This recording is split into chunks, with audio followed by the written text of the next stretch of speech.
Mind, एक fresh approach, तो मैं वैसे ही स्टार्ट करना चाहता हूँ। तो एक बार फटाफट कंफर्टेबल पोजीशन में बैठ जाइए, ठीक है। Listen to me very carefully, जो भी मैं बोल रहा हूँ उसको ध्यान से सुनो, उसको माथा में रिकॉल करने का कोशिश करो कि हाँ ये याद आ रहा है, याद आ रहा है। जो याद नहीं आ रहा है ना उसको लिख लेना, जो याद नहीं आ रहा है जब मैं बोल रहा हूँ उसको लिख लीजिएगा। हाँ सर ये बात याद नहीं आया मेरे को, आपने जो बोला सर पढ़ाया तो था बट याद नहीं आ रहा है, वही चीज़ आपको पढ़ना है। आई मीन ज़्यादा स्ट्रेस लेकर पढ़ना है, समझ गए। ज़्यादा स्ट्रेस मतलब मेंटल स्ट्रेस नहीं, ज़्यादा कॉन्सेंट्रेट करना है आपको उस पोर्शंस में। चलिए सर, तो आईटीसी चालू किए थे अपने सेक्शन 16 से, जो खत्म होता है सेक्शन 21 में। आईटीसी बहुत इंपॉर्टेंट चैप्टर आपके एग्जाम के लिए। आईटीसी में बोलता है कि credit of input tax, input tax जो आपके ऊपर चार्ज हुआ है उसका क्रेडिट आप क्लेम कर सकते हो, यूटिलाइज कर सकते हो for your payment of taxes through your E credit ledger. Section 16 सबसे पहले अपने को बताता है कि आप आईटीसी कब क्लेम कर सकते हैं। सेक्शन 16(1) बोलता है कि आप आईटीसी क्लेम कर सकते हैं जब आप एक रजिस्टर्ड पर्सन हैं और आप उस इनपुट को यूज कर रहे हैं फॉर टैक्सेबल सप्लाईज और इन द कोर्स और फर्दरेंस ऑफ बिजनेस। तो ये दो एलिजिबल रिक्वायरमेंट्स है फॉर टेकिंग आईटीसी। लेकिन आईटीसी कब लेना है, इसका 4 कंडीशंस है। Section 16(2) clause A B C D, section 16(2) में सारे कंडीशंस मेंशन्ड है। वो 4 कंडीशन जब तक आप फुलफिल नहीं करेंगे तब तक आप आईटीसी क्लेम नहीं कर सकते हैं। मैंने पढ़ाया था कि जून 22 वाले बच्चों के लिए जिनके ऊपर फाइनेंस एक्ट 2021 एप्लीकेबल है उनके लिए 5 कंडीशन है, 4 है उनके लिए 5 है, उनके लिए 4 नहीं है। तो 5वां कंडीशन सर आप कब पढ़ेंगे, आज तो आईटीसी आप ओवर कर रहे हैं। मैंने बोला ना चैप्टर वाइज अमेंडमेंट होगा, चैप्टर वाइज, ठीक है। तो चैप्टर के एंड में इसके बाद आपको मतलब डिपेंडिंग ऑन आप क्लास कब लियो, आपको इसके बाद ही वो वीडियो मिल जाएगा चैप्टर का, ठीक है। आपको चैप्टर का वीडियो मिल जाएगा, अमेंडमेंट एज एन अमेंडमेंट बोल के वीडियो दिखेगा। जो बच्चे दिसंबर में एग्जाम दे रहे उनके लिए एप्लीकेबल नहीं, बट जो बच्चे जून में दे रहे उनके लिए डेफिनेटली वो वीडियो एप्लीकेबल होगा। तो सर ये बात हुआ 16(2) में 4 condition. You should have a tax paying document और a tax invoice, if you don't have you can not take credit. Receive हो जाना चाहिए goods and services, supplier should have paid taxes to the government and you should file your return under section 39। अगर ये 4 condition fulfil नहीं हुआ तो आप credit नहीं ले सकते। सर व्हाट अबाउट अगर गुड्स लॉट्स में मिल रहा है, इंस्टॉलमेंट्स में मिल रहा है, तो credit will be taken on the last lot और लास्ट रिसीट और लास्ट इंस्टॉलमेंट, तब आपको credit last lot last receipt में मिलेगा। In case of bill to ship to transaction, how the credit will be taken, if billing is made on me to me but I have not received it, but on my instructions it has been delivered to the recipient, it will be deemed that you have received the goods and you can take the credit. To that extent this condition is relaxed, 16(2)(b) का condition is relaxed, ठीक है। Sir, what if the recipient fails to pay the credit which he has availed within 180 days from the date of invoice issued by the supplier? The credit has to be reversed by the recipient in the month in which the 180 days expires, along with 18% interest per annum from the date he took credit जब लिया till the date he has increased his output tax liability by way of reversing the credit until which he has paid that credit. तो इस period का 18% per annum interest उसके ऊपर लगेगा और उसको पेमेंट करना पड़ेगा। Sir, can he take back the credit after he pays back the consideration to the supplier? Yes, he can take back the credit. Sir, क्या उसके ऊपर टाइम लिमिट एप्लीकेबल है? नहीं, उसके ऊपर जो सेक्शन 16(4) का टाइम लिमिट है वो एप्लीकेबल नहीं है सर। सर टाइम लिमिट क्या है? सेक्शन 16(4) में आपको पढ़ाया गया था, इस भी फाइनेंशियल ईयर के जितने भी इनवॉइसेज है, ठीक है, जितने भी डेबिट नोट्स जो इस साल इशू किए गए हैं उसका टाइम लिमिट है नेक्स्ट ईयर्स का सितंबर मंथ रिटर्न का ड्यू डेट और annual return filing date whichever is earlier. तो सर इसमें एक अमेंडमेंट था, डीलिंकिंग ऑफ इनवॉइसेस हटा दिया गया था कि अगर कोई invoices related to which debit note is issued in the next year, उसका टाइम लिमिट भी next year to next year से एप्लीकेबल होगा। तो एक वर्ड याद था, इनवॉइस रिलेटिंग टू सच, जो लिंक करता है इनवॉइस डेट को और डेबिट नोट को, लिंकेज हटा दिया गया है for the purpose of claiming ITC. सब याद आ रहा होगा आपको, अगर नहीं याद आ रहा तो लिख लीजिएगा, वो चीज आपका वीक है, आपको उस चीज ठीक से रिवाइज करना पड़ेगा। 16(3) depreciation claimed on the tax component of the cost of the capital goods. Very simple, if depreciation is claimed on the tax component as per Income Tax Act 1961, then GST credit cannot be claimed. Vice versa applicable. 16 खत्म sir. Section 17 talks about apportionment of ITC and block credits. Block credits मतलब 17 subsection 5 which overrules 16(1), overrules 18(1). 18(1) याद है credit special cases का, 16(1) normal cases का। तो ओवररूलिंग this 2 sections, some of the credits cannot be taken, fully blocked. Motor vehicle, ठीक है, motor vehicle exceptions है सबका, 13 सीटिंग कैपेसिटी तक होगा, ट्रांसपोर्टेशन ऑफ पर्सन के लिए होगा, फर्दर सप्लाई कर रहे हो तो क्रेडिट मिल जाएगा। ट्रेनिंग ड्राइविंग करने के लिए दे रहे तो क्रेडिट मिल जाएगा, पैसेंजर ट्रांसपोर्टेशन के लिए दे रहे तो क्रेडिट मिल जाएगा, फर्दर सप्लाई करने के लिए दे रहे तो क्रेडिट मिल जाएगा, और किसी के लिए नहीं मिलेगा। वैसे वेसल्स एंड एयरक्राफ्ट में सेम चीज हम लोग पढ़े थे, गुड्स ट्रांसपोर्टेशन में क्रेडिट मिल जाता है, फर्दर सप्लाई के लिए मिल जाता है, ट्रेनिंग नेविगेटिंग ड्राइविंग स्किल्स के लिए मिल जाता है सर। ठीक है, पर्सनल नेचर के जितने सर्विसेज होते हैं, cosmetic surgery, plastic surgery, food conveyance, food beverages, ठीक है, health insurance service, life insurance service, याद रहता हो। लेकिन अगर वो इनवर्ट सप्लाई रिसीव किया गया for same element of outward supply as a taxable composite और मिक्स सप्लाई, अगर सेम कैटेगरी के लिए आप आउटवर्ड सप्लाई भी के लिए यूज करो तो उसका क्रेडिट मिल जाएगा। या गवर्नमेंट अगर कंपलसरी स्टैट्यूट में ऑब्लिगेट करता है एम्प्लॉयर को कि तुम इसको एम्प्लॉय को प्रोवाइड करो तो क्रेडिट मिल जाएगा। Membership fees, club membership fees, health and fitness centre, gym, ये सब का क्रेडिट्स नहीं मिलता है सर। वर्क्स कॉन्ट्रैक्ट सर्विस, ठीक है, वर्क्स कॉन्ट्रैक्ट सर्विस का क्रेडिट नहीं मिलता है। लेकिन अगर वर्क्स कॉन्ट्रैक्ट सर्विस किसी प्लांट एंड मशीनरी को बनाने के लिए यूज करे तो क्रेडिट मिल जाएगा। अगर फर्दर वर्क्स कॉन्ट्रैक्ट सर्विस दे रहे हो तो क्रेडिट मिल जाएगा। Inward supplies received of goods और services for construction on your own account, any immovable property, any immovable property, credit नहीं मिलेगा। लेकिन प्लांट एंड मशीनरी के लिए यूज कर रहे हैं तो क्रेडिट मिल जाएगा। सर अगर मान लीजिए वो इमूवेबल प्रॉपर्टी हमारे बिजनेस पर्पस के लिए यूज हो रहा है, या कोई भी कंस्ट्रक्शन के लिए, बॉस कोई भी इमूवेबल प्रॉपर्टी कंस्ट्रक्शन जो आप अपना बिजनेस पर्पस के लिए भी यूज कर रहे हैं, उसका भी क्रेडिट आपको नहीं मिलेगा। कंस्ट्रक्शन मतलब जो कैपिटलाइज हो रहा है आपके बैलेंस शीट में, प्लांट एंड मशीनरी मतलब याद है, प्लांट एंड मशीनरी मतलब scientific apparatus, equipment, plant and machinery, ठीक है।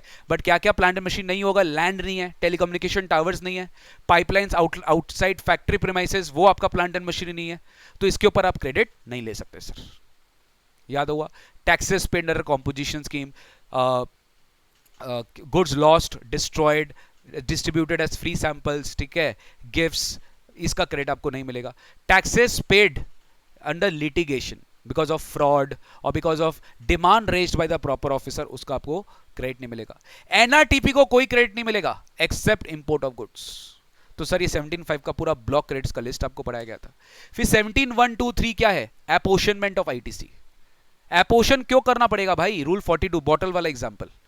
अगर कोई इनपुट आप एट्रीब्यूट करते हो यूज करते हो बिजनेस एंड नॉन बिजनेस के लिए, तो जितना क्रेडिट एट्रीब्यूट कर सकते हो बिजनेस के लिए उतना ही लेना।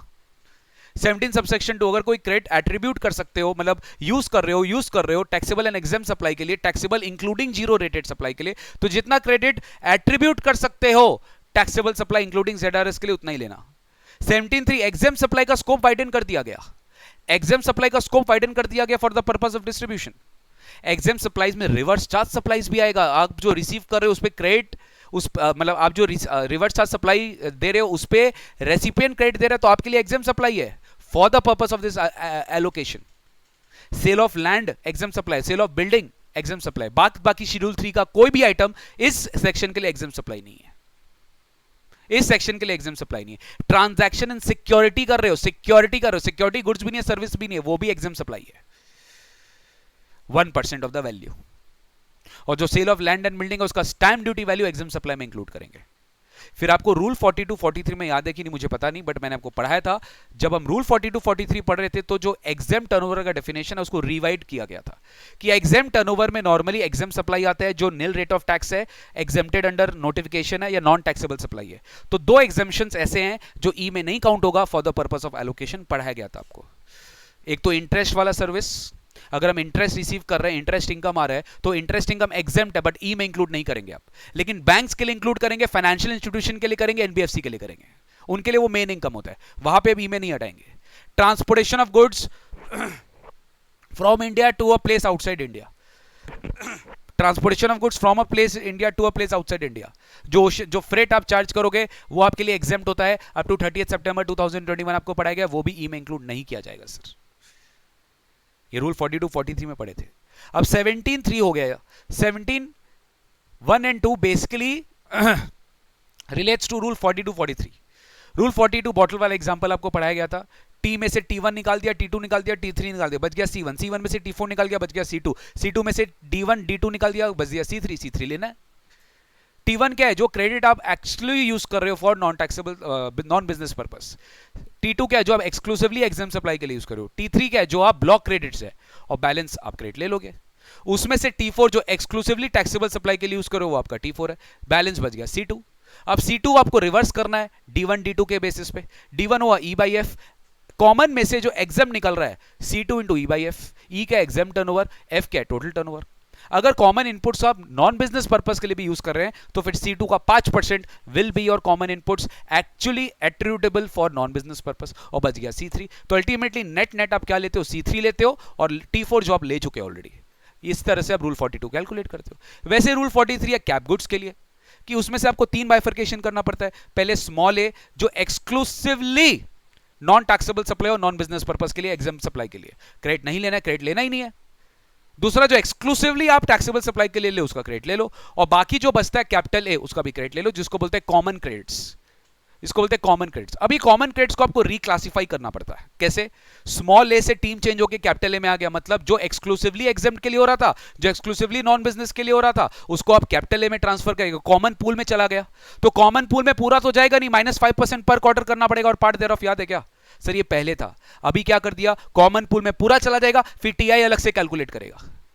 टीआई क्या, इनएलिजिबल क्रेडिट। जितना पार्ट एग्जाम सप्लाई के लिए यूज किया था उसको रिवर्स करना पड़ेगा, अपने आउटपुट टैक्स लायबिलिटी में ऐड करना पड़ेगा जिस मंथ आप कॉमन पूल में डाल रहे हो, और कॉमन पूल में पूरा डाल दीजिए, और टीआई अलग से कैलकुलेट करके रिवर्स कर दीजिए, गवर्नमेंट का फायदा। वैसे जब एक्सक्लूसिवली टैक्सेबल से कॉमन में आएगा तो कॉमन का वैल्यू बढ़ा दीजिए। अब इसका क्रेडिट लेजर में क्रेडिट नहीं ले पाएंगे क्योंकि पहले ले चुके हैं। अब कॉमन में बढ़ाने से क्या हुआ कि इसका रिवर्सल होने का चांसेस ज्यादा हो जाएगा ई बाई एफ करके। हर मंथ का ई बाई एफ अलग अलग आएगा, हर मंथ का ई बाई एफ अलग अलग आएगा, एग्जाम टर्नओवर का टोटल टर्नओवर का रेशियो अलग अलग आएगा सर। इसमें भी वही करना पड़ता है। ये रिक्लासिफाइड टीसी हो गया। ये टीसी क्या हुआ, सिग्मा ए, सारे के कैप गुड्स का सिग्मा है। इसी को डिवाइड कर दो 60 से निकल गया टीएम, पर मंथ का कॉमन क्रेडिट। इसको ई बाई एफ कर दो तो रिवर्सल निकल जाएगा। दैट्स इट, ये निकालना है आपको कॉमन क्रेडिट का रिवर्सल। तो रूल 43 भी इसी तरह से पढ़े थे।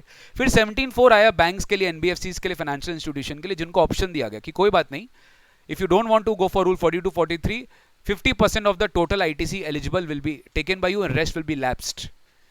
रेस्ट विल बी लैप्स, ये ऑप्शनल है। You can not change during the remaining part of the year, you have to take prior to the financial year starts. अब यहाँ पे जब आप क्रेडिट लेते हो सर, तो यहाँ पे भी 2-4 चीज याद रखना है। एक तो ब्लॉक क्रेडिट आपको कभी उस टोटल आईटीसी का कैलकुलेशन में नहीं आएगा। जो क्रेडिट आप एक्सक्लूसिवली एग्जाम के लिए ले रहे हो वो आईटीसी के कैलकुलेशन में नहीं आएगा। तो ये 2 चीज तो नहीं आएगा। और एक जो आप आईटीसी कॉमन पैन के अंदर सेम ग्रुप कंपनी के अंदर सर्विसेज ले रहे हो, उसका आईटीसी, उसका 100% क्रेडिट आपको मिलेगा, उसका 50-50 नहीं करेंगे, और बैलेंस जो बचता है उसका 50-50 कर देंगे सर। ये अपने 17(4) में पढ़े थे।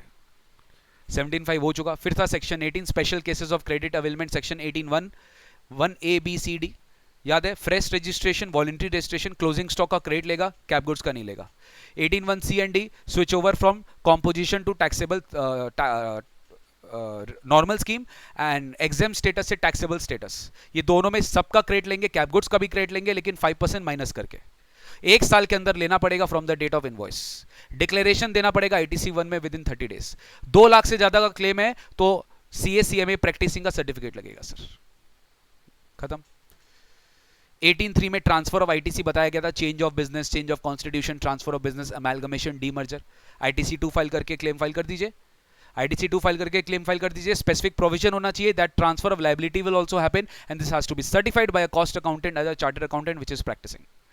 अगर डीमर्जर हो रहा है तो based on the net asset of the value, net value of asset transferred, उसके हिसाब से आपको एलोकेशन करना पड़ेगा आईटीसी 2 में। यहीं पे 2A पढ़ाया गया था रूल 41A में, कि अगर सेम रजिस्ट्रेशन में, same business entity, I mean same pan में, विद इन सेम पैन में अगर आप ट्रांसफर कर रहे हो क्रेडिट तो कर सकते हो क्या? कर सकते हो। सेम चीज आईटीसी 2A एक अलग फॉर्म है, वो फाइल करना पड़ेगा आपको। तो 18(3) खत्म। 18(4) में रिवर्सल का बात किए थे। नॉर्मल स्टेटस से कॉम्पोजिशन में गए, ठीक है, और टैक्सेबल स्टेटस से एग्जाम स्टेटस में गए तो रिवर्स करना पड़ेगा क्लोजिंग स्टॉक का क्रेडिट और कैपिटल गुड्स का क्रेडिट, दोनों रिवर्स करना पड़ेगा। इनपुट्स का जो रिवर्सल करेंगे वो इनवॉइस बेसिस पे करेंगे। इनवॉइस अवेलेबल नहीं है तो फिर मार्केट प्राइस ले लेंगे on the date of exercising the option, कि जिस दिन आप स्विच ओवर किए या जिस दिन आपका एग्जाम टैक्सेबल से एग्जाम स्टेटस बना, उस दिन का डेट में मार्केट प्राइस ले लेंगे, रिवर्सल कर देंगे। बट कैपिटल गुड्स में क्या बोला गया है आपको? Divide by 60 into remaining years, उतना रिवर्सल करेंगे। Divide by 60 into remaining years, उतना रिवर्सल करेंगे।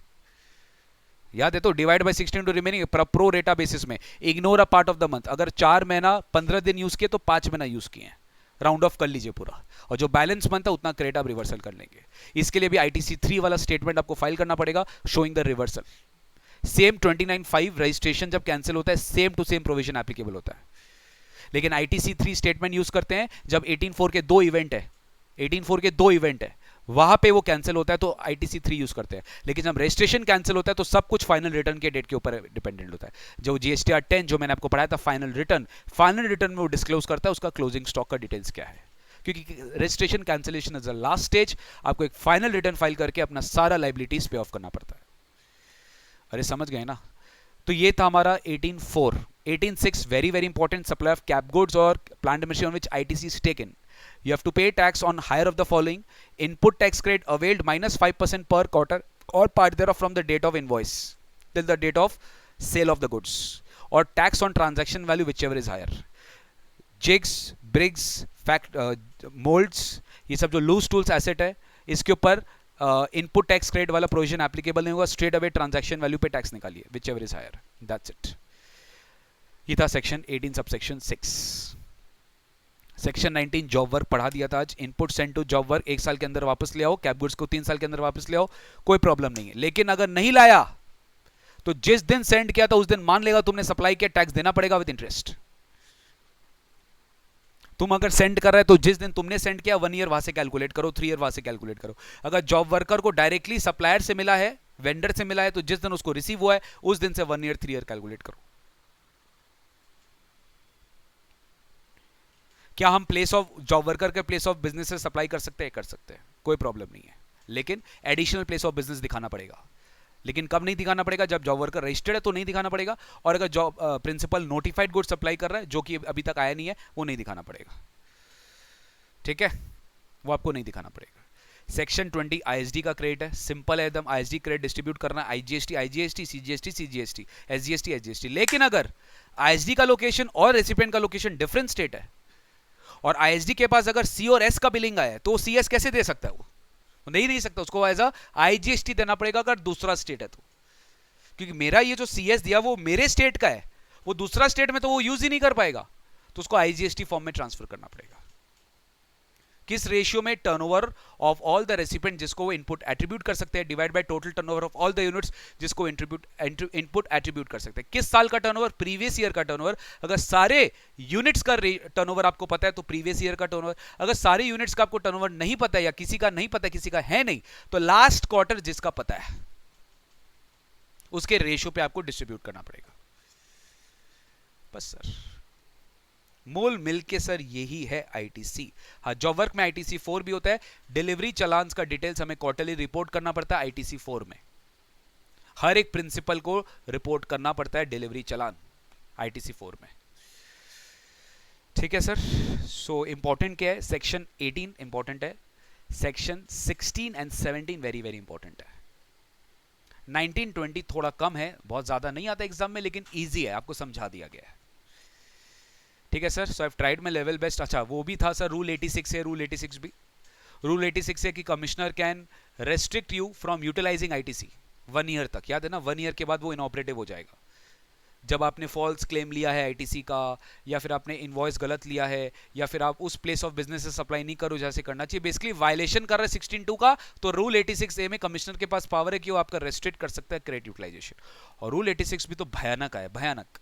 Maximum 99% of your total output tax liability can be utilized through e-credit ledger and rest 1% has to be paid through cash। but इसके बहुत सारे non applicability याद होगा आपको। ये तब एप्लीकेबल नहीं होगा जब आपका taxable supply other than exempt supply and zero rated supply exceed 50 lakhs per month, तब ये एप्लीकेबल होगा, उसके नीचे तो एप्लीकेबल ही नहीं है। और अगर आप इनकम टैक्स में आप सेल्फ असेसमेंट टैक्स ऑलरेडी पिछले साल 1-1 लाख रुपया दिए हो तो आपके ऊपर ये प्रोविजन एप्लीकेबल नहीं है। आप रिफंड के लिए एलिजिबल हो, आपको रिफंड मिल रहा है, GST में रिफंड मिल रहा है, बिकॉज आप जीरो रेटेड सप्लाई कर रहे हो, आपको रिफंड मिल रहा है, तो आपके ऊपर ये रूल 86 भी एप्लीकेबल नहीं है। याद रहेगा आपको। आप गवर्नमेंट डिपार्टमेंट है, पब्लिक सेक्टर अंडरटेकिंग है, लोकल अथॉरिटी, आपके ऊपर ये एप्लीकेबल नहीं है। तो ये सब थ्योरेटिकल क्वेश्चन में पूछा जा सकता है रूल 86 भी, क्योंकि इसके वायलेशन में हमने रूल 21 कैपिटल A में भी पढ़ा था कि आपका रजिस्ट्रेशन सस्पेंड हो सकता है, याद है, कैंसिल भी हो सकता है आपका registration. Your registration can be cancelled अगर आप रूल 86 बी का वायलेशन करते हैं। ये एक अमेंडमेंट है।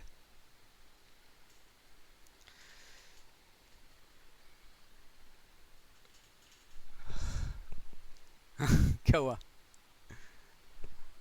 सर?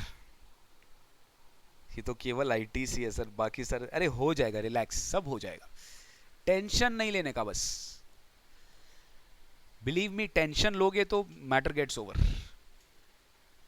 एकदम सिंपल है, प्रोवाइडेड आप अगर उसको थोड़ा टाइम देके पढ़ोगे।